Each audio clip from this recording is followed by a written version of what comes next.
Hello and welcome to the MSTieCast. My name is Joshua McLeod. And I'm Justin Toner. And this is kind of a weird episode because this is episode 79, and this is the first episode we're doing without our fearless leader, Toby Mobius. His sister is having a baby right now, or is about to have a baby soon, so he couldn't be here, but he wanted to wish us the best. But in his place, I'm really grateful in doing these podcasts. You get to work with a lot of the people you respect, a lot of the people you really look up to. Unfortunately, who I wanted said no, so here's Mario Lanza instead. Aw, you guys are too sweet. Thank you. You're welcome. No, but seriously, Mario Lanza, you're one of the, I think, maybe 5 funniest people I know. Can I call you a friend? I don't know. Absolutely. I've only talked to you like twice, I think. Thank you for being a friend, just like on Golden Girls. Okay. Andrew Gold wrote that song. He's dead now, so let's Yes. yeah. But by the way, most people call me Mario. Some people call me by my new nickname, the new Toby Mobius. Okay. So, new Toby Mobius, what did you think of Ghostbusters? Toby likes Ghostbusters. I actually liked Ghostbusters, so Toby, he's got some good opinions. No, I thought it was funny. I went into the theater expecting to laugh, and I laughed, and that's really all I care about. So it worked. Yeah, same here. I guess statistically speaking, someone had to like it. So yeah, it wasn't bad. But I'm one of the rare people that doesn't think the original was a masterpiece, so I didn't really care if they remade that one. Oh, okay. Now you've earned your hate. That's right. We're starting off with fighting words here. Yeah. Well, yeah, and again, you're going to get a lot more hate because I know your opinion about certain things, but we'll get into that in a minute. But first of all, when did you first see Mystery Science Theater 3000? Oh boy, I go way back with Mystery Science Theater. It's if people don't know my history, I'm usually known for writing about Survivor. I do a podcast on Survivor, but Mystery Science Theater is my all-time favorite TV show. That's the show I wish I could write about more. There's just not as much of an audience for it. But I go way back to the point that 1993 probably. What was funny is I was in college at the time in California, and I came back home in the summer to my home in Washington, and all my friends and my girlfriend were down in college, down in California still, so I was kind of lonely up in Seattle. I didn't have a whole lot to do that summer. And I was working at Subway. I was working at making sandwiches. I was a sandwich artist. And I had to work the 5 to midnight shift, which is about the world's loneliest shift, because it means you sleep during the day and you're up from midnight until 6 in the morning with nothing to do. Yeah. And so, what would happen is I was just lonely and I had nothing going on, and no one was awake when I was awake. And I'd come home and Comedy Central had this show called Mystery Science Theater on every night at midnight to 2. It was a 2-hour block. And I would just watch that, and this became my favorite thing in the world. I'd never seen the show before. I had no idea something like this existed. And it would kill me. I only got 10% of the jokes at the start. I'm like, I know this is funny, but I don't even get all the jokes. And I was just transfixed by it. So I would record everyone on VHS tape. It became a very special show for me because I just always associated with the time I was very lonely and looking for, a friend or something to do. And this show I loved it with all my heart. So I would just tape all these episodes. And when I came down to college, I would always bring my VHS tapes down to college and I'd introduce everybody I knew to the show. So 1993 was my year. Did they not have cable in, where were you, San Francisco? Santa Clara University back then, they did not have cable in the dorms. So most people had not seen the show. There was no way to watch it on campus. So the people that I got into the show, they were dependent on me going home, taping it, and bringing it back to them. So it was I became this popular guy among the nerd comedy crowd at Santa Clara because I was the Mystery Science Theater guy. You were like the crack dealer for nerddom. Yes, I was the crack dealer. It was a gateway show. Give me some of that crow. I need some crow, Lanza. Yeah. And I always remember the first episode that I brought back was Time of the Apes. Mm-hmm. And then I brought back Gamera versus Gauss, the one with the guy looks like a fox. So those are my 2 episodes. And it was funny, I'd have 1 or 2 episodes and I'd have to show them to people to death until I could get new episodes again. I had my mom sending down videotapes to me and stuff. So yeah, I had a very limited supply at the time. Yeah, I mean, Justin and no, Justin, you watched it at the time too, didn't you? The first time I ever glimpsed the show was in the Comedy Central era. I saw the EGOT episode one weekend when I was visiting my aunt and uncle, because we didn't have Comedy Central yet on our cable block where I was, and I didn't really get into the show until I was in college, and we had Sci-Fi Channel on our college cable, and that's when the show came back, and I got reintroduced to it. Been a fan ever since. Yeah, most of us younger kids, we had to wait till the VHSs came out. Yeah. Mm-hmm. And I guess there are people younger than me that had to wait for the DVDs to come out. Yeah. Right. Yeah, I'm one of the older guys. I mean, going all the way back to '93, and even that was the third season. Like, I didn't even start until the third season. So, I'm like, there's people that go back even further than me with this show. Yeah. There's people who've been with it since KTMA. I have a friend who was with it during KTMA. Wow. Yeah. That's hardcore. Yeah. Because, you know, I'm not a fan of those episodes. They're so rough. So anybody who loved those episodes at the time, that's hardcore. Mm-hmm. And he'll flat out say that two of his favorite episodes are from the KTMA. He says Hangar 18 and, I don't know, I think Phase 4, one of those other ones. But yeah. Wow. And we'll talk about him in a minute. Yeah. I have to give a confessional here. Yeah, this is going to get you a lot of hate. So go. Yeah, I know. Well, I don't care. I mean, if you understand my logic, I don't think you can hate this. Okay. But see, I knew Joel Hodgson before Mystery Science Theater because he was on Saturday Night Live, which is my other big show. Saturday Night Live, I've not missed an episode of that show since like 1986 or 85. Like, I am one of the world's more hardcore SNL watchers. So I knew Joel Hodgson because he used to be on there all the time in 85. He would make special appearances and do stand-up in his magic.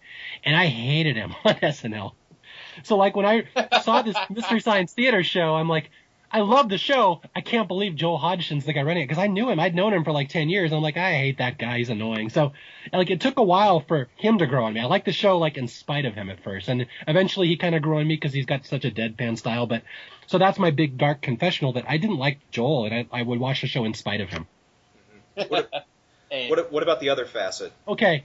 I don't watch the host segments in between the movie. On my tape, I cut them all out. My tapes are literally just the theater segments because I didn't care. But there's a reason for that. There's a logistical reason because back in the day, you could get 3 episodes of Mystery Science Theater on a 6-hour tape because there were 2-hour blocks.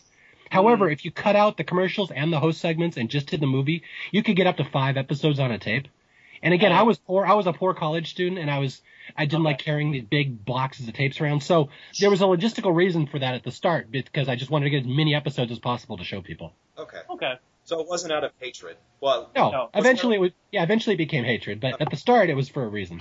And it's not hatred. I just don't think they're as strong as the movie segments. Like when people talk about Mystery Science Theater, they're like, oh, the guys that riff on movies. Like, no, casual fans don't care about the host segments. They just know it as the show where they riff on movies. So when I show it to people, I just show them that part. That's what they want to see.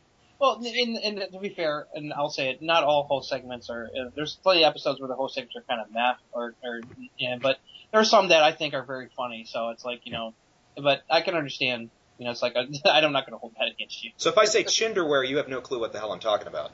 I've seen it, but I don't have it on my episode. Okay. Like if I were to watch that episode, it's been cut out. Okay. I hated that episode anyway, so it's okay. All right. See, I'm trying to skate around the hate as best as I can here. Okay, that's okay. That's okay. If you want to say something to Mario, his email address is. It's nowhere near as bad as the old Flame Wars back in the day about Joel versus Mike, so I don't think you have anything to worry about. Yeah, bring it on, nerds. Yeah. Because Mario secretly loves Mike more than Joel. I love Mike. Mike is absolutely the same type of humor as me, but I like Joel too. I mean, it's not like I love one more than the other now. You've appeased the nerddom. Exactly, but remember, I've had Survivor fans coming after me with hate mail, and those people are hardcore. So I don't think Mystery Science Theater fans can scare me, to be honest. Well, they're going to email you, but they're going to email you because why the hell are you watching Survivor? Is what they're going to say. Yeah. As another longtime Survivor fan who watched the show since season 1, as Josh can attest, Josh and I have had plenty of interesting debates about the best and worst of the show over. Well, I don't watch. Justin and I don't watch it anymore. Yeah. Can you blame us? Yeah. We kind of gave up. This isn't a Survivor podcast, but when did you guys stop? Just for my own point of curiosity. Which one was it? I think it's the same season. Go ahead and say it. Was it Fans vs. Favorites? That's not Fans vs. Favorites 2. That's not mine, but that's the one I think of. Did you watch Blood vs. Water? I think it was Blood vs. Water was the last one that I kind of watched, and after that, it's been kind of just meh to me. For me, again, I guess we held out for the while because I know people. Obviously, most people stopped after season 3. So, yeah, but for me, it was worlds apart because I don't want to watch a show where Shirin is the hero we're all supposed to root for. Yeah. I don't think Survivor really has had an outstanding season in 8 years, so you're kind of preaching to the choir here. I just kind of watch it because I'm expected to at this point. Yeah. It's no Mystery Science Theater. Let's say that. That's true. Yeah, that's true. Do you keep up with riff tracks and Cinematic Titanic, or? I've never heard Cinematic Titanic. I only got into riff tracks recently, and like about 50% of them I love, 50% of them I think are meh. Like it's Mystery Science Theater. Not everything was a classic either, so it's one of those things. But there's some riff track stuff I absolutely love. Like I tell people, are you guys big into riff tracks? I am. Bigger than most, but not super big. I tell people that the Karate Kid 3 riff tracks, where you play it along with the movie, is about as funny as anything that Mystery Science Theater ever did. I mean, there's some really good riff track stuff. So if there's people on here that don't give it a chance, I would advise. There's some real gems in riff tracks. I would look into it. Mike Nelson flat out said Karate Kid 3 was the most underrated riff tracks ever. So yeah, there you go. Yeah, I didn't know he said that. So either that or it was the best, or it was one that he thought would do well that people didn't. Because I guess most people didn't want to go out and buy a copy of Karate Kid 3. Those bastards. We were much more willing to buy a copy of Glitter. Yeah, well, what does that say about us? Madonna, Ralph Macchio. Have you guys done Cinematic Titanic? Is that one worth getting into? I've got a couple of them. There's some really good ones. I haven't seen all of them. I've seen most of like the ones that were recorded live in front of a live audience are really good. Probably the one I would recommend. I don't know what your movie tastes are, but the East Meets Watch, which is basically a blaxploitation meets martial arts kung fu movie. The riffing on that one is quite excellent. That's probably my favorite of the ones I've seen. I own a couple of them. Okay, yeah, I'll look into that one for sure. But it's worth checking out. It's a different flavor because it's a different group. I mean, it's the other five, compared to Mike, Kevin, and Bill with riff tracks. They got some pretty good chemistry. It's East Coast versus Midwest. Yeah. It's like a rap war, kind of. Yeah. I just hope Bill doesn't get a cat busted in it. The other two that I really liked were the Alien Factor. That's a really fun one, and the other one's called Legacy of Blood. Those are ones I really enjoyed from the ones I've seen. So better than Film Crew. Film Crew isn't that bad. Yeah, he's standalone. Okay, what about riff tracks? You guys have any favorite ones of that? Yeah, I've got a couple. Anything M. Night Shyamalan, I think, is hilarious. Okay, I haven't seen any of those yet. The Avatar movie is just so stupid on its own. So okay. I love Avatar, right? You're really starting to fight now. Not the cartoon that became live action. Not the Blue People's movie. All right. I never saw the Blue People's movie, so. For riff tracks, some of my favorites would be Sons of Hercules, Cool as Ice, Supersonic Man was also really good. Stand on the Ice Cream Bunny, either version. The most recent one with the Jack and the Beanstalk, I think, was even funnier. Road Tour, which was a super bad movie. That one was surprisingly hilarious. Mm-hmm. And I even enjoyed when they ripped the Bruce Lee movie, Fist of Fury, which was actually one of my favorite Bruce Lee movies, but they did a really funny riff to that. So I was like, I have to check this out. And it's like, I have to see if they can make this funny with it. I had a hard time getting through Santa Claus and the Ice Cream Bunny. That's one of the few riff tracks I just read. Like, man, this is like the same thing over and over. When they got to the fairy tale part. Yeah. Yeah. I appreciated the spirit of it. I'm like, this is tough to get through, though. It is. It's such a that would go on my one of worst movies they've ever touched. Any riffing, any of the riffing shows. It's so bad. My wife is generally a good sport, but she has made me promise under penalty of death she will never have to watch Santa Claus and the Ice Cream Bunny again. I do not blame her. Yeah, that's the one that broke her. So you brought it up. I guess we'll launch into it right now. We're going to talk because last week I said Robot vs. the Aztec Mummy was the worst episode they ever did. Was the worst movie they ever did. Yeah. So we're going to launch right now into what truly was the worst movie they ever featured. And obviously we're getting into kind of a weird area because taste is selective, as evident by Mario and Justin and their crappy taste. So you're welcome. It's a curious thing because a lot of the same ones tend to pop up on these lists, but then there's some that pop up on lists of worst movies they ever did. I'm like, was that really that bad? So I'm curious, since I said Robot, I'm curious, Mario, what you would say are some of the worst ones they ever did, and your thoughts on that. Well, this is kind of a fine line because you kind of have to quantify what you mean by worst. Like, there's some, the movie is so bad and the riffing is so good on how bad it is that it becomes a fun episode to watch. True. And there's ones where the movie is so bad it's a chore to get through. Yes. Like Manos, The Hands of Fate is always one I don't think is that good an episode because it's tough to get through it. It's just not fun. But like Red Zone Cuba is one that I absolutely love because of how absolutely incompetent Coleman Francis was when filming that movie. Just the cuts he does, the dialogue, where he zooms on an actor's face and does a shot right up their nose when they're talking. He does these stupid zoom-ins, but the riffing is so funny on that they just point out how bad a filmmaker he is that it works real well. So it's one of these things. Like, I think Red Zone Cuba is about the most incompetent movie ever made, but I don't think it's like, if I were to tell people, try to sit through this, it's the worst movie. Like, if I were to do that, I'd say something like Manos or like The Incredibly Strange Creatures or The Beast of Yucca Flats. Yeah. Or Hobgoblins, which is just putrid. We interviewed the director. Yeah. Oh, Hobgoblins? Yeah. Yeah. That's cool. Yeah. And then The Creeping Terror, the other one where they forgot to do a soundtrack or forgot to do dialogue. Oh yeah, where there's whole sections of the movie without any kind of there's nothing. It's just dead silent. Yeah, and then it's bad. I don't want to take any of your selections, but one more I got to throw out there just because, it's Mystery Science Theater tradition. And if you were to ask this question back at the end of like season 4, or I forget what season this is, but like season 4 or 5 before Mike took over, almost everybody to a man would say Monster a Go-Go would be unanimous. The worst movie they ever did, where the director just gives up at the end. Yeah, that was one of my number one choices, not my number one. That movie is so bad. It is a true train wreck to watch. If the riffing on that episode wasn't good, it wouldn't be one of my favorite episodes. But the riffing is so good, it makes me be able to get through that movie because it's so bad. Yeah.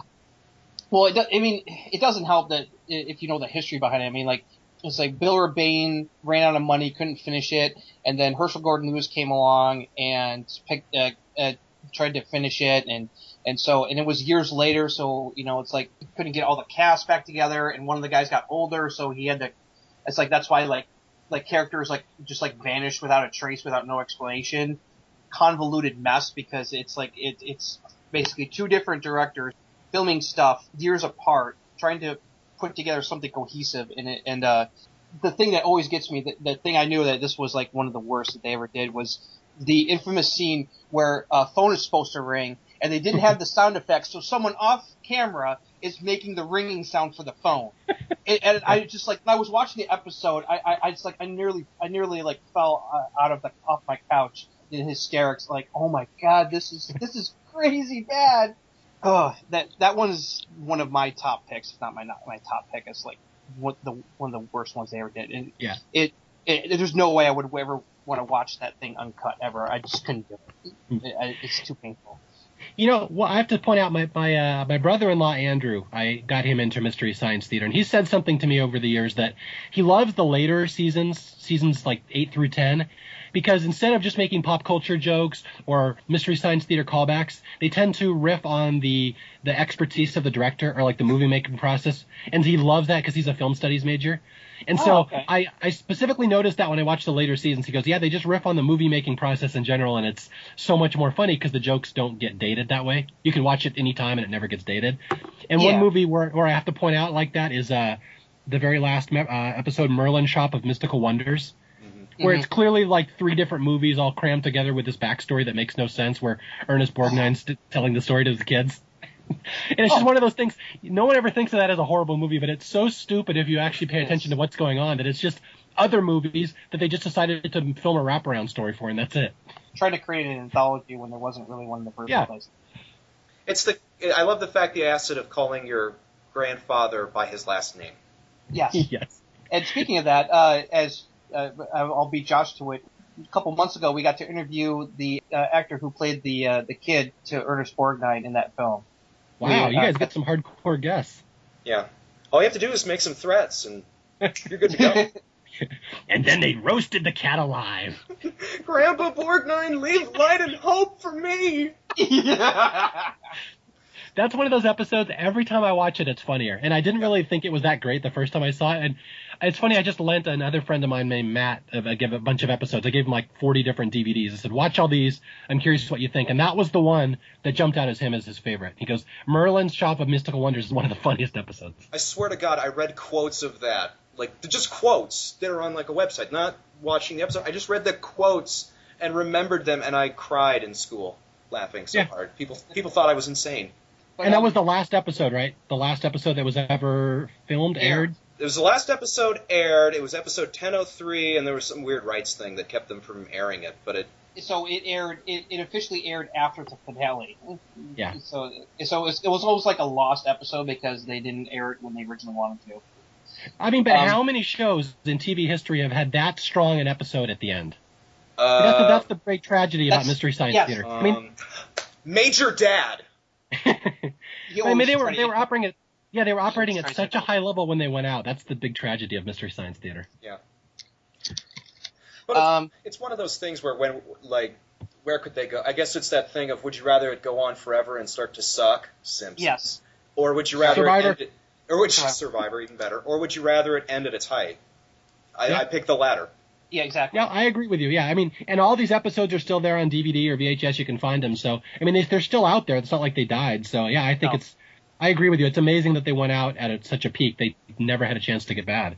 Yeah. I totally agree. Like, the last season has some of my favorite episodes. Like, Girl in Gold Boots is one of my absolute favorites. Final Justice, Track of the Moonbeast. There's some fantastic episodes in the final season that are just absolutely hilarious. They always leave me in stitches. So that season has the best episodes plus Hamlet. Hamlet is like the only episode I hate. So there we go. I have a good opinion. Horror Spy is kind of okay. It's not bad. I was wondering if did we come to a consensus on what the worst movie was? Well, because the reason I brought it up is because we did that, but also my friend Josh Hadley is doing a retrospective where he's going through Wikipedia and looking at all their worst movies and just saying what he thinks. And this is a guy who's seen like Freddy Got Fingered and doesn't think it's terrible. I hope I'm quoting that right. Some of these movies like Battle. Yeah. Okay, he's gonna kill me, but I can't remember. But there were some in that list that he actually said aren't that bad. I will leave him later. He will kill me. So I asked him what he thought was the worst movie, thinking he would say something profound like Red Zone Cuba or Dead Talk Back, and he's like, Manos. I'm like, well, thanks, Josh. Thanks for saying what everyone says. Yeah, I mean, it's hard to argue Manos, but it's such an obvious pick, so. It is. But I can't argue it. I mean, what movie's worse than Manos? Not very many of them. I would argue. I've argued Robot. Mm-hmm. Yeah. Going back, all three of the Coleman Francis movies are definitely contenders. It's like that trilogy is just absolutely insanity. Those three movies. That guy was consistent, if nothing else. That guy could have been Ed Wood if he'd had better luck. And all three of those movies, all three of those episodes, I really enjoy. It's hard to pick which one would be my favorite. Red Zone Cuba. I like Red Zone Cuba. My wife loves Skydivers. It's tough because it's Skydivers, you have the flats. I love the riffing on both, and both have good shorts, so it's kind of like it's hard for me to pick. Because Why Industrial Arts with Skydivers is so funny. I love the two shorts with Yucca Flats. Money Talks and Progress Island, USA. Progress Island, USA. Those are both very funny. Yeah, Red Zone Cuba. Does Red Zone Cuba have a short in front of it? Not Speech Using Your Voice. It has. Is it the Platform Posture one? Platform Posture, that one. Yeah, that's it. Oh, come on. That's a classic. We've got to go with Red Zone Cuba at that point. If we had video, I would do the knee test for you, but just pretend I'm doing it, okay? I want to see Torgo do the knee test. If Torgo did the knee test, he would keel over and die right there. Someone would get hurt doing the knee. That would be like the seventh sign of the apocalypse or something. I've always maintained that Manos is this close to being a decent horror movie. I mean, if the guy knew what he was doing, and if he had like the budget, and it's a good idea for a movie. You could remake that movie with a better cast and if you have a good filmmaker, and that's a decent regional horror movie.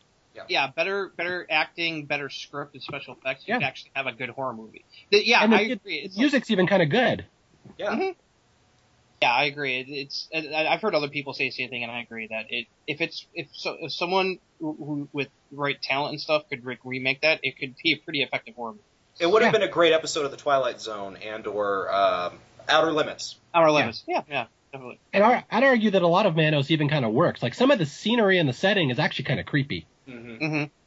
Yeah, so there's a lot of Mystery Science Theater movies that are bad because they're just uninspired. There's nothing going on, like Starfighters, where it's just planes refueling. Like, oh god, at least Manos has a point. At least Manos has a point behind it. So I will always argue that in favor of Manos.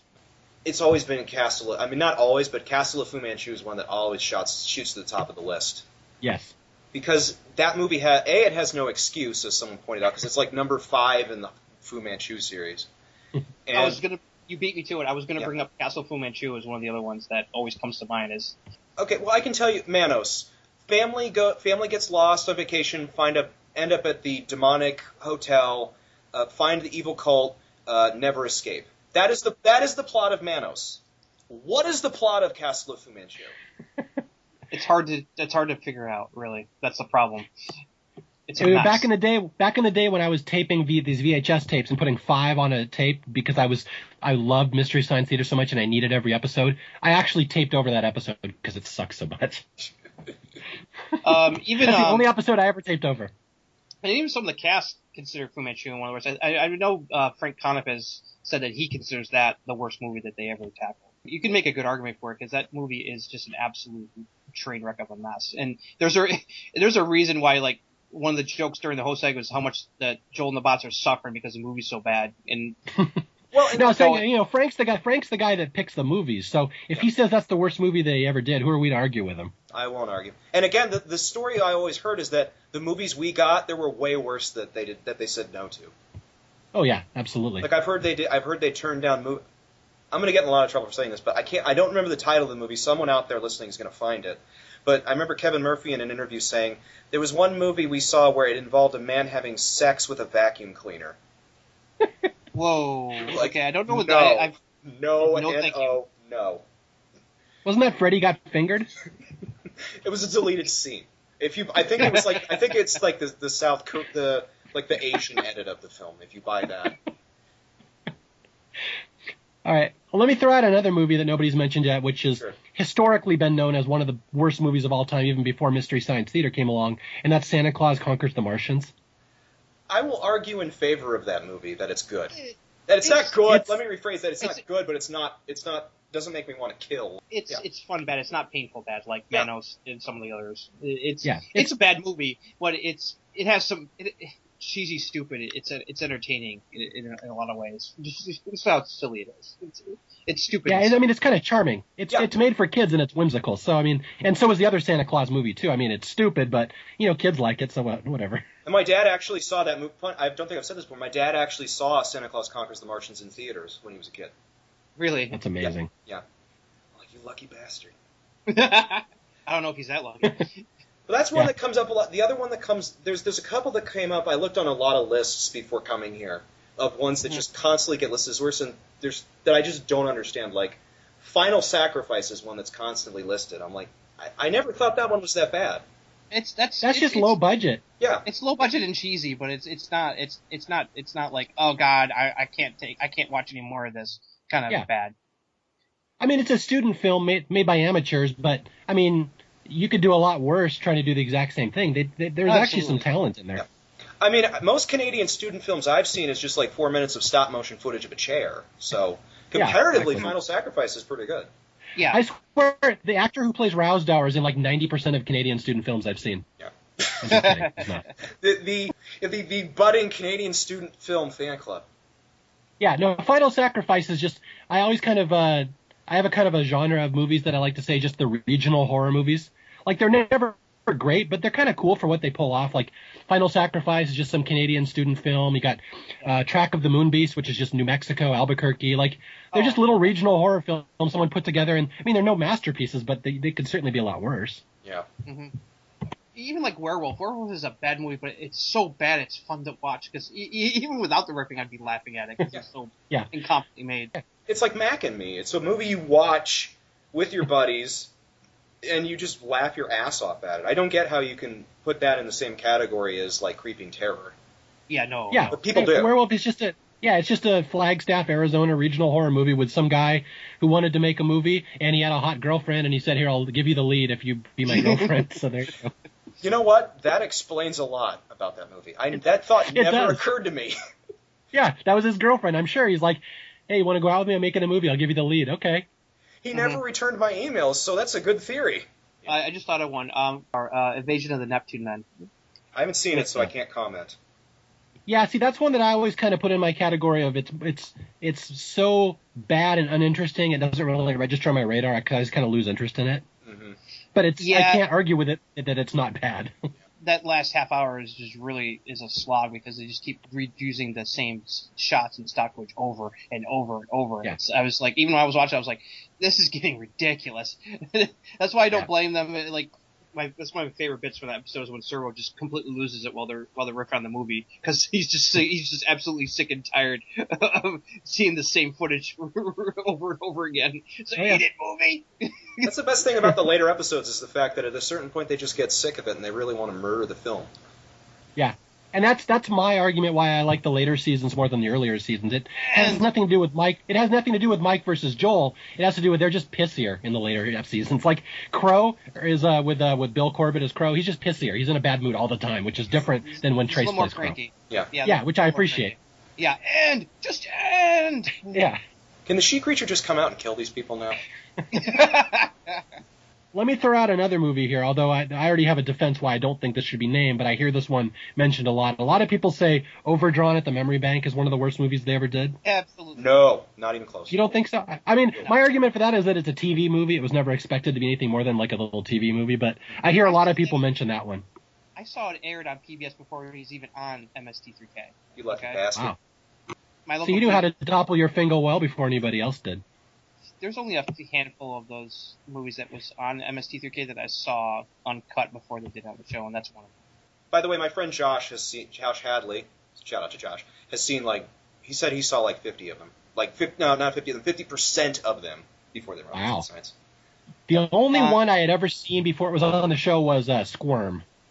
I knew Squirm. Squirm was a kind of a famous, well-done, low-budget regional horror movie. But since then, I've ended up buying a bunch of these movies. Like, I own the non-Misty version now, but I never saw them before. Which ones? I got Track of the Moonbeast. Very proud of that one. Cool. That thing is unwatchable without the riffing. Oh, yeah, I'm not surprised. The other one that I remember off the top of my head that I know I saw, where I saw the MST3K episode was War of the Lost World, because I remember seeing it late night on weekends. I think it was on the Monster Vision of Joe Bar Briggs. I saw it several years before I actually saw the episode. So that one I had seen without the riffing. Yeah. Those two are the ones I can remember off the top of my head. I think there's maybe only one or two more, but it's like the Godzilla. Both Godzilla movies. I saw those as a kid because I love Godzilla. So those are the other two that I know for sure. I never saw the Gamera before. I mean I'd heard of Gamera, but I'd never seen any of them before I watched the MST3K renditions.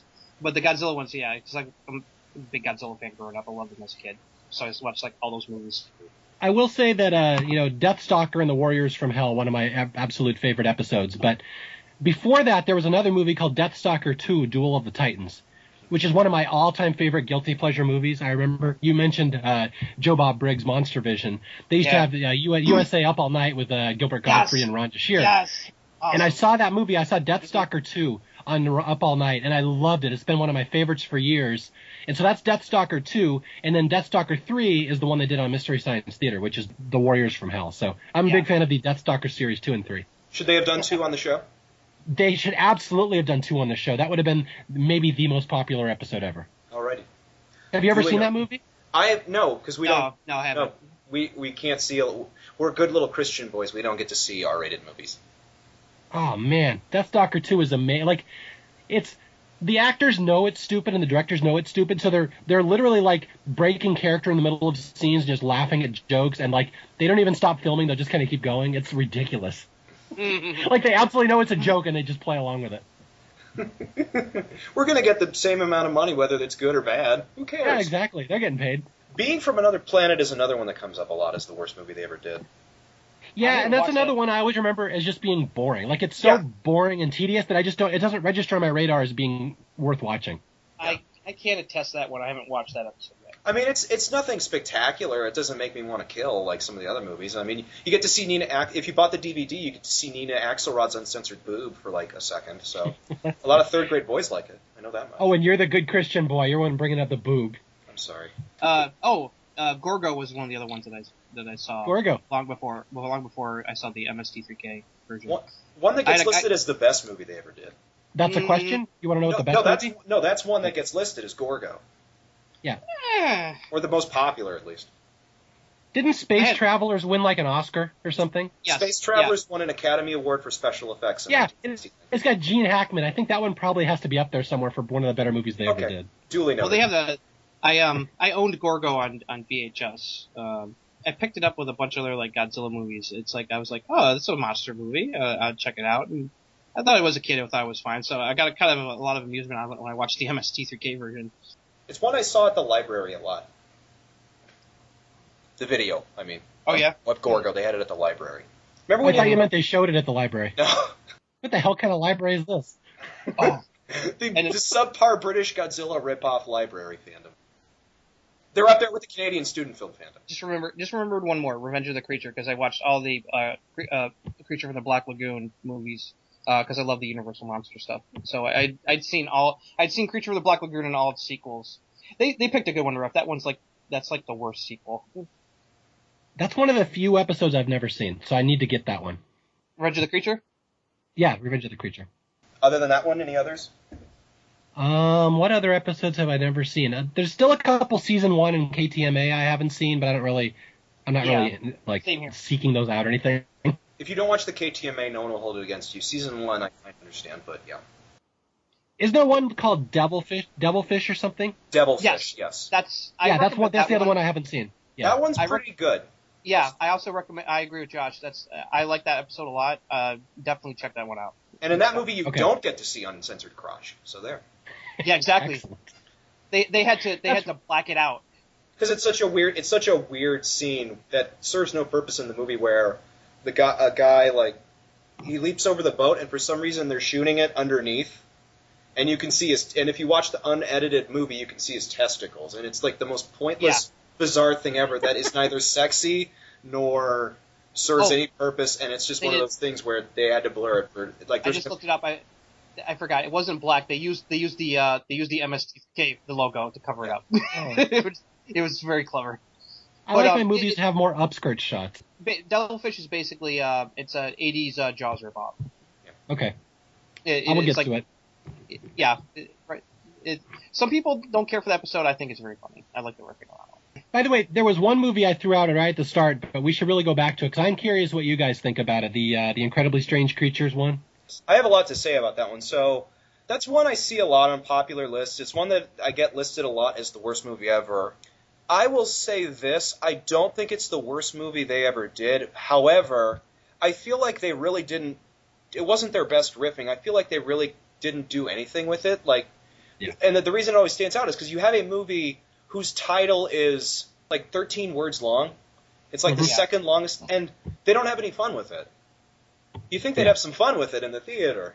Yeah. But they just have none. They're just like, oh, that's a title. Okay. Yeah, I'd agree that one has its moments, but it could have been better. I do agree the riffing on that one.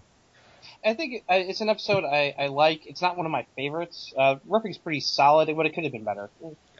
And the director of that movie, Cash Flag, a.k.a. Brandon Steckler, that I can confirm, he absolutely hated Mystery Science Theater 3000. I love when the directors of these movies hate people riffing on them. Yeah. Oh, yeah. Like, you got to go with it. You just have to go with it at a certain point. All right, well, now it's a thing. Like, I think Hal Warren, if he was still alive, he would love Mystery Science Theater. I agree. Although I think... You made my movie famous. Yeah, I would. I'm curious what Coleman Francis would have thought. He's one that always sticks out in my mind. I think in the Amazing Colossal Episode guide, they're worried that he might still be alive and he's going to come down and kill them with his bare hands. So they're a little scared of Coleman Francis. I don't remember that, but it's the thing I always remember was thinking, man, if Ed Wood were alive, he probably would have killed himself if he'd seen this. Well, I remember there's an interview somewhere with Hal Warren, from Manos, who said at the end of the when his movie got basically laughed off the stage at the screening, he's like, well, you know what? We'll just edit the damn thing and make it a comedy. Which, like, he even kind of knew back then maybe this would probably be possible. So he would be the biggest fan of what happened to Manos: The Hands of Fate, I think. And apparently we have no opinion on that. No. I have one more movie I want to list for the worst movies they've ever done, but I want to save it because it's like my all-time favorite episode, and I want to save that for later in the show. I know what you're talking about, so. Yeah. Okay. The one I would, and again, the thing I want to point out if we're talking about directors is the director of The Creeping Terror. Do you know about the director of The Creeping Terror? Oh, this is I didn't quite think the there story. was a director of The Creeping Terror. He was okay. So here's the thing, because they just recently made like a documentary about this, about like a kind of a bio documentary about the making of Creeping Terror, and apparently the guy who made it was actually we're not saying this, he was an actual sociopath. Awesome. Yeah, and he beat women, which is not so funny, but he Yeah. would hit women around, and he like did a crap ton of drugs, and he shot all this sloppily edited together footage, and then left town because he was going to get sued. Someone found, and again, it's sort of they saved Hitler's brain situation, where someone found the footage, they made it into a movie, and someone bought it. Wow, that's amazing. Did that guy also make Side Hackers? No. No. That was Gus Trichinosis made I know. something. I was just referring to the horrible rape scene that they had to cut out of Side Hackers. Have you seen the horrible rape scene? I have not seen it. It's not I that haven't either. horrible. It's not okay. Well, No, I know. it's- Yeah, they it's- write about it like on their interviews about how they were shocked when they saw it and they had to cut it out. It's one of those things where the reputation of it is actually bigger than the story. It's one of those weird things. I think for the Volume 3 re-release that's coming out in September, they one of the new features is an interview with Ross Hagen about Side Hackers. He's been interviewed on the first one. And, He was? Yeah, and I actually have an interview with him because they had a magazine, like this. They had a special issue of Scream magazine where they talked with I think like 8 to 9, some amount of people that actually worked on Mystery Science Theater movies and got their opinions. Oh. So I think, if I remember correctly, I think that he didn't like it, but it didn't really bother him that much. What about Hellcats?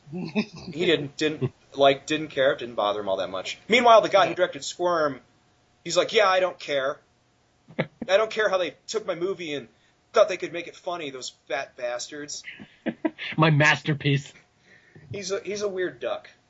Yeah. That's the most I can say about him without having an attorney knock on my door, so I'll just leave it at that. Side Hackers is one that comes up a lot, is worst. Yeah, Side Hackers but that one I always thought it was kind of uninteresting, terrible. Yeah. Again, it's just, I love the ones that aim high and just completely crash and flop.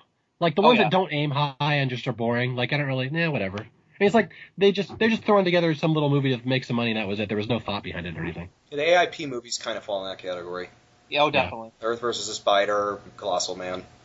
I never really thought those were all that great. Well, a lot of people would put a movie like Space Mutiny as one of the worst ones they ever done, which I would totally disagree with. I think that's the only reason that shows up on lists is because it's popular. But I mean, there's way worse movies than Space Mutiny. Absolutely. Another one where I get the impression that they knew what they were doing when they made it. They claim they do, yeah. They claim it. I think that's all of mine. Yeah, besides Monster Go and a couple others that, like, Home Friends, I think covered all, and I think covered all the ones that immediately come to mind as I think is, like, worst of the worst that they tackled. I guess the point of this conversation is to say that, a lot of the ones that get reputations, and this isn't just in Mystery Science, this is just kind of outside that as well, don't necessarily deserve. Like, can you really call something like The Room the worst movie ever? If it makes you laugh, if you enjoy it. I think you could in that one specifically, but yeah, I see your point. Fair enough. Okay, let's go back. Let's say Santa Claus Conquers the Martians. Could you really call that? Yeah, I mean, people made fun of that thing for years, but I mean, is it really? I mean, at the end of the hour and 20 minutes after you're done watching it, you feel like you had a good time. At least I do. Maybe I'm weird like that, but. Well, again, it had a high concept that was aimed for children. That's the one thing you have to remember on a movie like that. That's not aimed for grown-ups.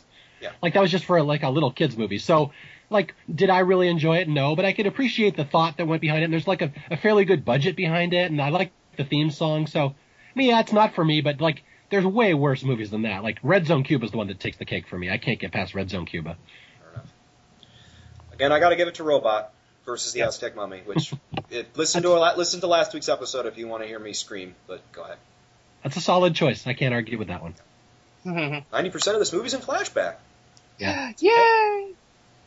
I would love to have a discussion with you guys about the best movies they've ever done because I have a whole list of those too. So maybe have me on a different show sometime if we can do that.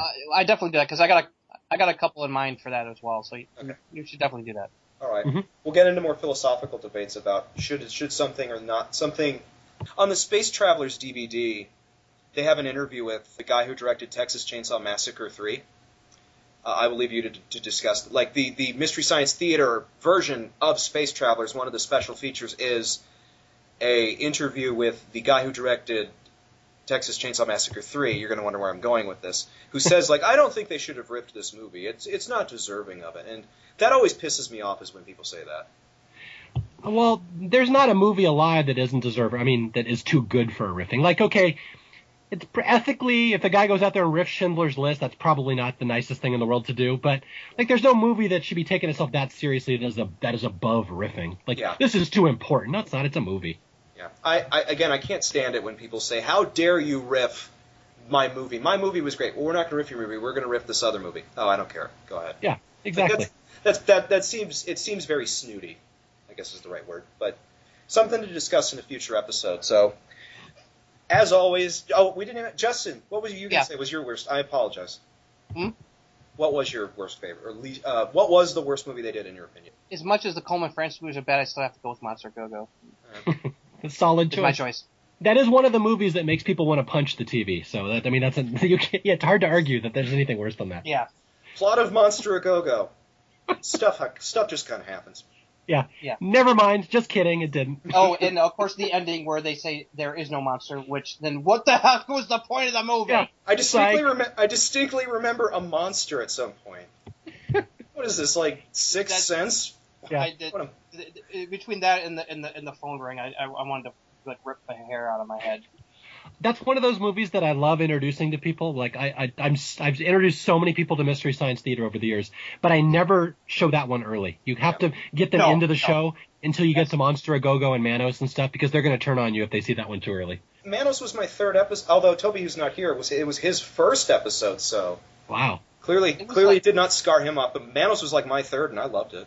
So. I saw like 2 or 3 of the season 8 episodes before my friend showed me Manos. So then it was a good thing. You should never start off with Manos. It's a bad movie. I had Time of the Apes for my first. It was a perfectly benign movie. Lots of monkey jokes, lots of flinging crap jokes. Perfect, right up my alley. And basically a harmless movie. Exactly. I don't care. Yeah, I don't care. And fun fact, that kid he grew up to become like a member of parliament in Japan. Oh, really? Wow. No, that's not true. Why would you believe that? I thought he maybe started caring later. Especially after he traveled through time to a future ruled by apes and almost got killed. I have to say, this is completely off subject, but Time of the Apes has the one shot where they love to do that in those Japanese movies where they zoom in on an actor's face and everyone gasps, and they have a shot of like eight of those in a row, like. I know. It's one of those Japanese movie things. Just thinks that's a TV series, and there were so we got like 4 of them combined into a movie. That means there's like 12 more hours of that. There was 20 that was a series of 20-something episodes that they condensed into a 2-hour movie. Yeah. Just think of how many Fugitive Alien episodes are out there we haven't seen. 26. They fit, into two 2-hour movies. They fit 20-something episode series. So no wonder. Mighty Jack, it gets hilarious because that series is that's a fun story. We won't go into that, but there's 2 Mighty Jack series, and they use footage from the first Mighty Jack series. But if you watch the second Mighty Jack series, it's like watching an acid trip. Yeah, it's even weirder. Yeah. Speaking of TV shows, one of the, I buy these movies after I want to get the non-ripped version of them. I've been dying to track down the Gemini Man, the one that they did Writing with Death out of. Mm-hmm. Oh, yeah. I want to see that unripped. It would crack me up. I love how they just try to throw 2 episodes together into a movie, and that's one of my favorite Mystery Science Theater episodes. Are you saying you like Robert Denby? He's elusive. I'm not going to give my stance on him. He's too elusive. He's too elusive. I've seen it on YouTube. I've seen a different version of it, which apparently there's 2 different versions of Writing with Death. Who knew? What? I've seen. Apparently there's another one where they show the Sam Casey getting nuclear exploded. Like there's it's weird. I've seen it on YouTube. There's explicitly more footage apparently than the version they got, which is weird. Is the other version, is Buffalo Bill not a dumb cracker? Is he like an urbane, well-speaking gentleman? Yeah. They go on some sort of high-class mission to infiltrate Fort Knox. It's a weird. It's actually pretty good. It becomes like a Mission Impossible episode. Woohoo! Yeah. Dukes of Hazzard got renewed. That's one when I introduce to people, it kills them every time. Writing with Death has never failed me. That's always a favorite. I'm glad it's on the next. Anyway, but my choice, definitely The Master, aka Master Ninja. I would love to see some of those original episodes uncut. Some of them were released on VHS. I know that. Fun fact: the first. Sorry to interrupt, Justin, but the first Master Ninja is on a VHS, and on the front cover of the VHS is it's like Lee Van Cleef and Demi Moore, because Demi Moore's in for like half an hour, but they knew Demi Moore would sell more copies, so they put her on the front. Exactly. I heard. I've seen it. Are you saying she's a bigger sex symbol than Timothy Van Patten? How dare you? Well, she was in Striptease. I don't remember any. But then again, I don't necessarily think I want to see Timothy Van Patten in Striptease. So. Yeah. No. It's just that I'm just glad that even though he wasn't that great actor, that he found where he was really talented. Because I've seen, especially like the Game of Thrones episodes he directed, it's pretty darn good.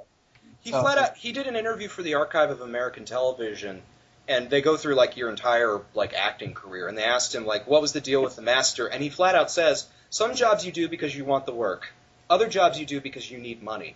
Master Ninja was something I did because I needed money. Yeah. So even he admits it. And there's no shame in that. That's the life of a working actor. How it goes. Yeah. It's called I Needed a Paycheck movie. That's why Jack Palance was in movies like Outlaw of Thor and Hawk the Slayer. You know, it's like. Well, I don't think he needed a paycheck. I think he needed beer money more than anything. Yeah. Or now you guys, Michael Caine in Jaws Revenge, which he admits is a movie. I was just going to bring that up. The quote. You know the quote, right? Yep. I don't know. Okay. Go ahead. Say it. Yeah, it's where Michael Caine, they asked him, like, how could you be in such a crappy movie like Jaws 4? And he said, like, I have not seen the movie, and by all accounts it is dreadful, but I have seen the house that the movie paid for, and it is beautiful, or something like that. Exactly. That's one of the greatest, like, it was all about the paycheck movie. Yeah. And he also missed accepting his own Oscar because he was still filming the movie at the time. Which really stinks. He couldn't pick up the Oscar he won because he was still filming that horrible movie. I want to see the Oscar footage of him, like the video feed they would have had of showed him not accepting. Like, thank you for this award. I can't talk now. I have to film a scene where I throw dynamite into a shark's butt. Yes. I'm gonna speed up my boat so I can stab a shark that's jumping out of the water. I'm amazed they haven't ripped that one yet. Rights. Oh, it's got to come, yeah. Rights. They could do a rip tracks just like MP3. Rip tracks, maybe. They could do an MP3 only. There's no way they'd be able to do like a VOD like they've been able to do some other stuff recently. Well, that's what sucks about the show is the fact that the rights make it so tough to get all the things. Yep. Yeah, I wonder, do you think they're going to have that big a problem with the remake or the reboot of Mystery Science Theater? Because now everybody knows it's a big deal when Mystery Science Theater grabs your movie. They didn't know this back in the day. That never occurred to me. I don't think so. Joel hasn't given any indication that they've had any trouble with any of the rights for the stuff. I mean, they're getting ready to go into production like pretty soon, and they're going to start filming the episodes pretty soon. So I think plus with Shout Factory being behind the show now and owning the show, I don't think that's going to be too much of a worry. They probably had a big long list so that way, you know, like if they couldn't, like you can't get everything, but you know, at least we got a good amount of choices here, so we're covered. Something that they did for Cinematic Titanic that I think they may do is that they would like conditions of clearing the movies was, well, you can do this movie, but you have to change the title. Like so East Meets Watts is not actually called East Meets Watts. Yeah, they changed the title, yeah. And there's like 4 other Cinematic Titanic episodes, so I figured if there is, I think they'd just do something like that. Didn't they have a lot of the Mystery Science Theater movies that were like that? Like Pod People was named something else, right? Pod People was originally called Los Nuevos Extraterrestres. Cave Dwellers was H4 number 2. Yeah, H4 the Invincible or something. H4 the Invincible 2. Stranded in Space is actually marooned, and that was through there was this company that Film Ventures International, who are now infamous. There's some weird legal loophole that enabled them to get the rights to movies just by changing titles. And Attack of the Eye Creatures was actually originally called Attack of the Eye Creatures. They had to cut out one of the D's. Yeah. Funny. It better be called that on the DVD. That's something I hate when people don't include the second the. How dare they? I know, that's one of the best jokes in there. I never forget it. Yeah. I never forget the Eye Creatures. By the way, the guy that put the he like lives in Kansas City. So.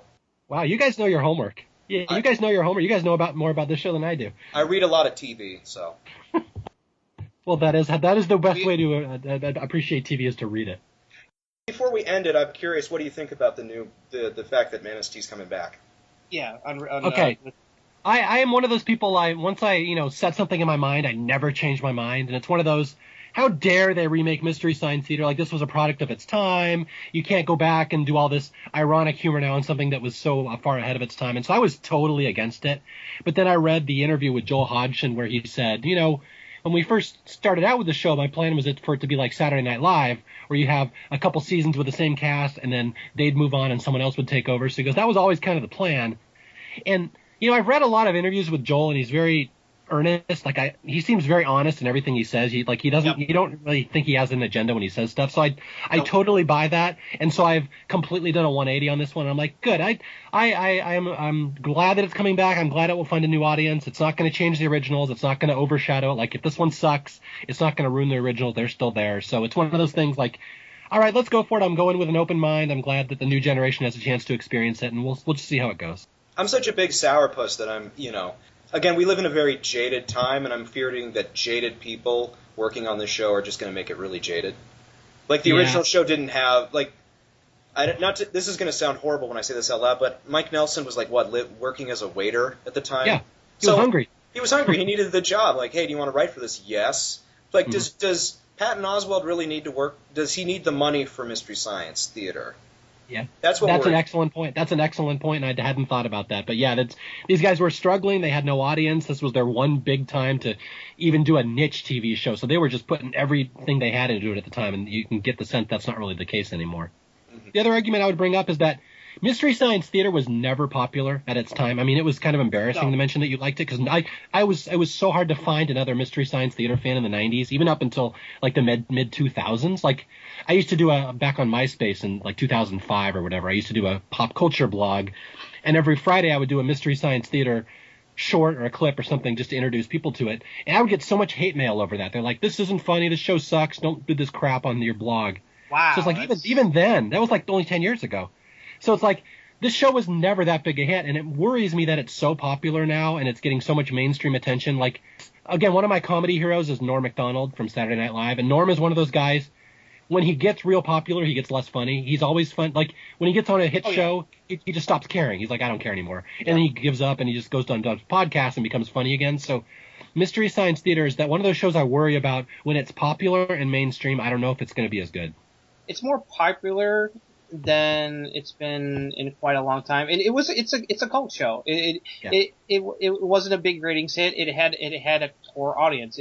It's like, you got cult movies. There's cult TV shows. It's like it had its fan base, and that's why it's still around, and it's got its supporters, and the people involved they love the show. It's like stuff like that. So it's like, you don't have people who are like, oh, I'm just doing this for the paycheck. These are and they brought back so many people that used to work on a show. I mean, and plus the other thing to bring up is that, people, were had the same reaction when the cast changes happened on the original show anyway. It's like where, it's like Mike replacing Joel and, Trace leaving and Frank leaving and getting replaced by Mary Jo and Bill. It's like the cast that ended the show wasn't the one that started the show. That's why I'm willing to give the new one a chance. And I appreciate Joel's like honesty, and he's always been like that. He's not like a guy that's like, puts out like a lot of BS stuff that you're like, oh no, it's like this is a whole new crew here. It'll take probably a little bit for them to gel with the comedy, especially in the theater. So,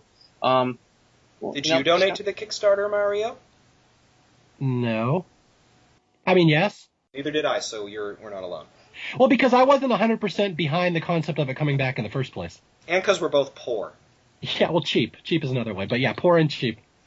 Yeah. There's one thing I'll be very honest about this with Mystery Science Theater. Like, I wasn't 100% sure I wanted it to come back, but at a certain point, at the end of the day, I have to tell myself, there's probably college students out there, just like I was back in 1993, kind of a nerd, didn't have a lot of friends. I had a very specific sense of humor, and there was not a show out there for me. Like, who am I to stand in the way of Mystery Science Theater coming back and, like, inspiring all these kids that were me 20 years in the future? I mean, me 20 years ago.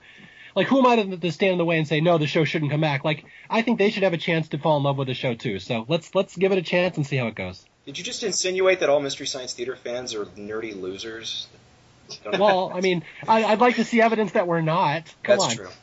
Yeah. I just wanted to put that in there because I know someone's going to listen to that. And since it's a continuation, basically, they're basically calling it season 11. It's like, if it gets, some of the newer, younger fans, that didn't like maybe watch the show when it originally aired to go back and actually check it out, that's not a bad thing either. That's true. That's a good point. And if it sucks, we can just plug our ears and go la la la la la la la la la la la la la. Yeah, which is like we do with Survivor. Mm-hmm. Yeah. Fair point.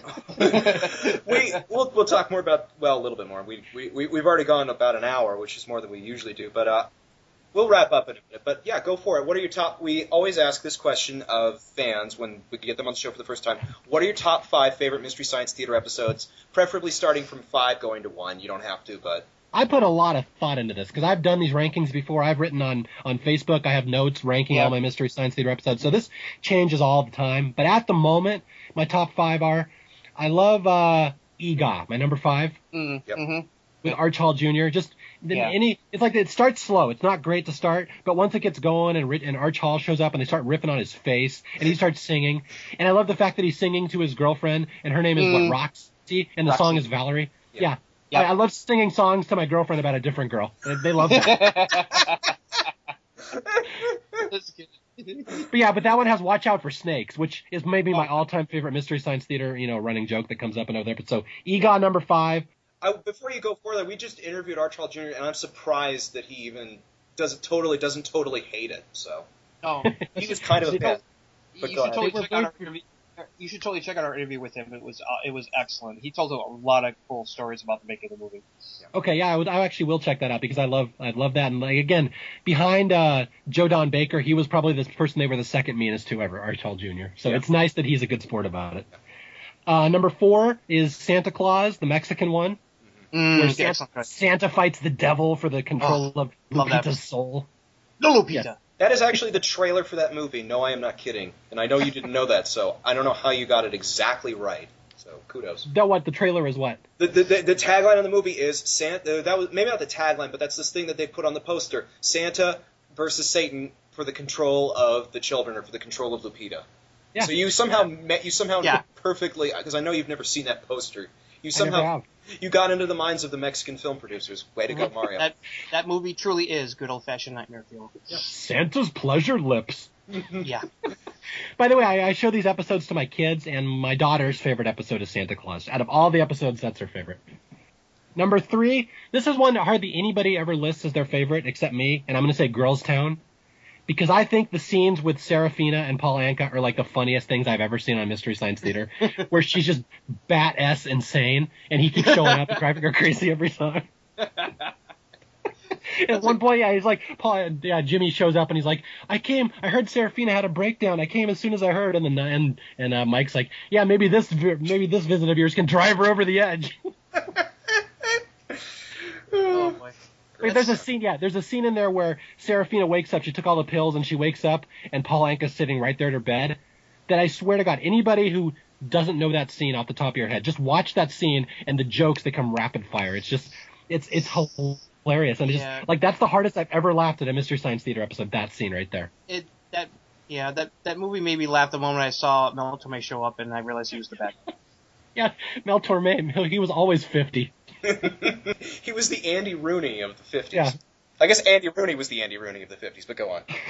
Yeah, that's one of those episodes, like, I don't always show that to my younger viewers, like people that I want to introduce to the show, because if you don't know who Paul Anka is, and Mamie Van Doren and Mel Torme, it's kind of lost on them, but, like, to me, that's one of my favorite episodes, and the movie itself is not even that bad. It's kind of a watchable movie, but just the riffing on that is so funny.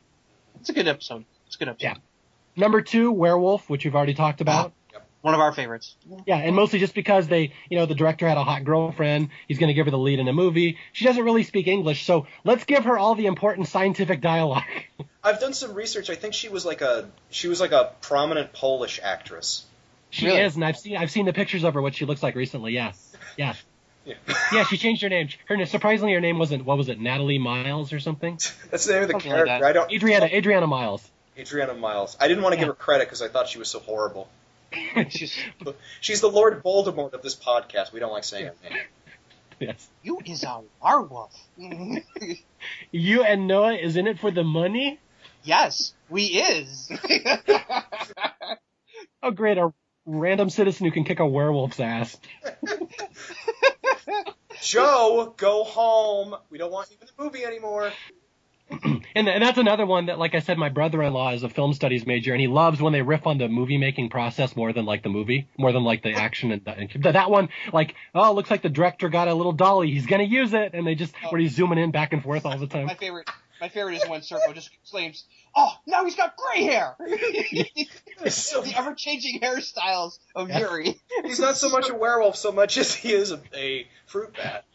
Yes. And then the one scene, just little random jokes I always remember from that one. Like the one scene where they come in the science lab and the bad guy's in there with a sweater and his gray hair. Yeah. Yeah. And they're like, Nana, because he looks just like an old woman.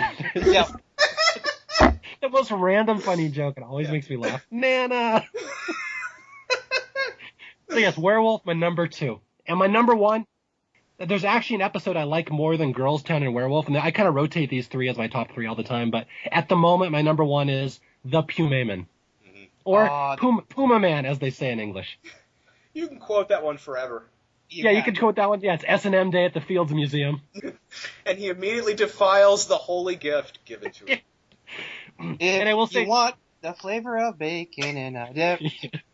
And I was going to mention this one in the worst movies they've ever done, because that is a putrid, terrible movie. I mean, it's fun, but it's terrible. But there's one joke in there when I introduce people to these episodes that I wait for it, because it will kill every time. I mean, I've never seen this joke not kill, where Puma Man is playing dead. That's his superpower. He plays dead. Yeah, so they just show him Puma Man laying there doing nothing, and Mike shouts out, "Puma Man!" Never fails to kill. It does. Yeah, they do that again when he's hanging from the roof of the building. He's hanging from the window waiting for Vidinho to come rescue him. He's just dangling there with nothing to do, and Mike's like, "Puma Man!" Yeah, something is wrong with your superhero movie when the sidekick is more competent than the hero. Yeah. The sidekick should have been called Vidinho. I don't know. Yeah, it really should. Onion. I'm an onion. Yep. All right, pencils down, class. Christmas ornaments of the gods. No, the best line in that, the one that never failed to make anyone I know laugh, is where he's holding the guy and he's like threatened, where Puma Man's holding the guy and they're floating in the air and he's like, "I'm gonna drop you," and he's like, "Go for it," and he drops him and he starts screaming and Mike goes, "Help! I'm falling at a 60-degree angle, thus defying all the laws of physics." I'm a representative of Az Technologies. Oh. Yeah, that movie, it's the perfect movie to riff. It's just kind of watchable enough and goofy on its own. The riffing kills. I mean, everything is perfect about that episode. Right up to Donald Pleasance playing a Michael Caine and phoning it in just to get a paycheck. Would you like a cup of bald? I still say that to bald people when I meet them on the street. "Can I borrow a cup of bald?" It doesn't go over well. And there's just little stuff, like there's a little scene where Donald Pleasance, he has like his little fortress, like his little control panel there. Presses a button and he raises him up a couple feet, and I remember Mike just goes, "Wee!" Yep. Once that movie gets you into the giggle zone, like it never stops. It kills you. I just love the thing where he comes in and he's like, he looks all somber and he's like, "I'm sorry, I ran over your dog." Yep. I love when Mike has I think Carl has one of his henchmen just go, "I will hope to be one day as bald as you, sir." Yeah. Yes, and Carrot Top is the greatest comedian in the world. Yes, much better than Yahoo Serious. He's hypnotizing the room full of guys. Oh God, it just kills me just thinking about it. There you go. No. My current favorite episode, The Pumaman. By the way, the guy who played the Puma Man, not a fan of Mystery Science Theater 3000. Yeah, I heard about that.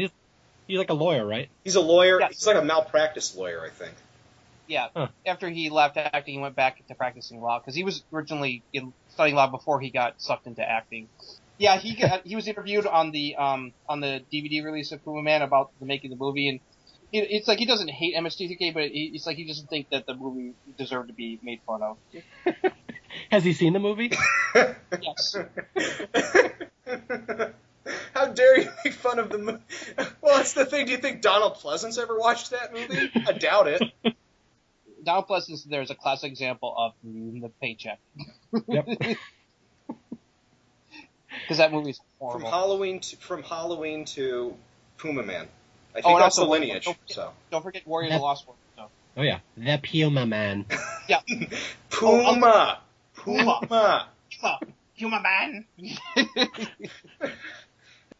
we can't, because we're going to quote this forever, but go ahead. I know you have one. I was going to say there's a line where where they all arrive at the party, and then one of there's a riff right there that's so funny, and I'm trying to remember what it was. Like, I am Pleasance, and I'm here to get funky, or something like that. Yeah, because that outfit he wears. Yes. That weird outfit that he wears to the party is just like, it's like, what the, who does your, He's like an elderly gay milkman or something. Yeah, it's so weird. Yeah, that's one. I mean, I can't imagine there's a Mystery Science Theater fan who doesn't love that episode. I mean, it might not be your favorite, but that's got to be in everyone's top 20 or something. It was, in the early days when Rhino had the rights to release the show on DVD, they did like a poll, like, you know, which episode do you want to see released the most? And Puma Man won pretty handily.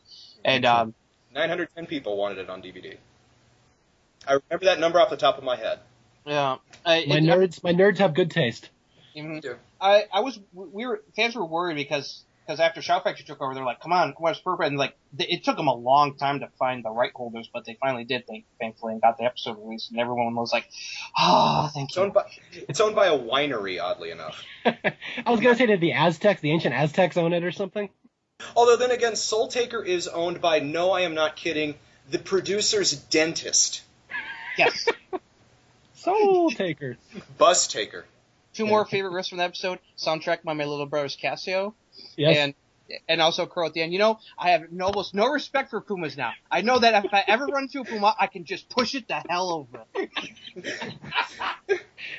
Consult your local church before going on your own. Theology presented may not be fully accurate. Consult theology before taking. You know, Pumas aren't really known for flying. They're known for whining and crying. We're going to go on forever. Stop. Yeah. Right. Okay, so, well, Mario, thanks for coming on. I know you just finished your, well, first of all, I know you're working on a number of projects. Right now you're working on the Funny 115 Volume 3 for Survivor.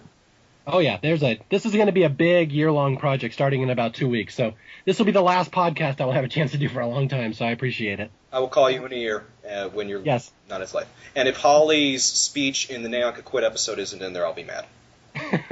I'll see what I can do. That's just a weird. And you're doing. Oh, you're not going to be doing Historians again anytime soon? No, we'll be doing Historians. Yeah, for people who don't know, a couple of friends of mine and I do a podcast called Survivor Historians, where we go through the history of the show Survivor, and we kind of talk about how the audience reacted to it, how the audience accepted it, which characters were popular, which ones weren't, and like some of the behind-the-scenes stuff that went on at the time, and a lot of stuff that was going on in the world at the time, why the audience kind of saw the show certain ways. So basically, we're tracking the history of the show, and we started in season 1, we're up on season 15, and again, it's called the Survivor Historians. If you like Survivor, I will be not humble here and say I think it's a must-listen-to podcast. There's stuff on this you will never hear on any other podcast. If you don't like Survivor, you will have no interest in it whatsoever, so just keep circulating the tapes and watch Mystery Science Theater. Fair enough. Although, if it makes you feel any better, I like the show, and I'm not just saying that because you gave me some money before we started filming. Excellent. Well, because I'm the new and improved Toby Mobius, as we've determined. Do you like ska music like Toby? No, I'm not a psychopath. Come on. You're never going to be Toby. You're dirt. You're never going to be. No, I feel like Norman Bates at this point. It was good fun having you. Yeah. Hopefully we can have you again on sometime soon. Yeah. Absolutely, yeah. Bring me on to talk about the episodes that are the movies that are actually pretty good, because that would be a fun episode. We'll keep that in mind. Yeah, and let me throw one name out right there just in case I don't show up, and that's Brute Man. Is a pretty good movie. Alrighty. I did some search. That's on some of the worst lists, so we will have a lot to talk about a year from now. All right, sounds good. Yeah. And this has been the MSTieCast. Thank you for listening. I'm Joshua McLeod. I'm Justin Toner. I'm Mario Lanza. And thank you again for listening.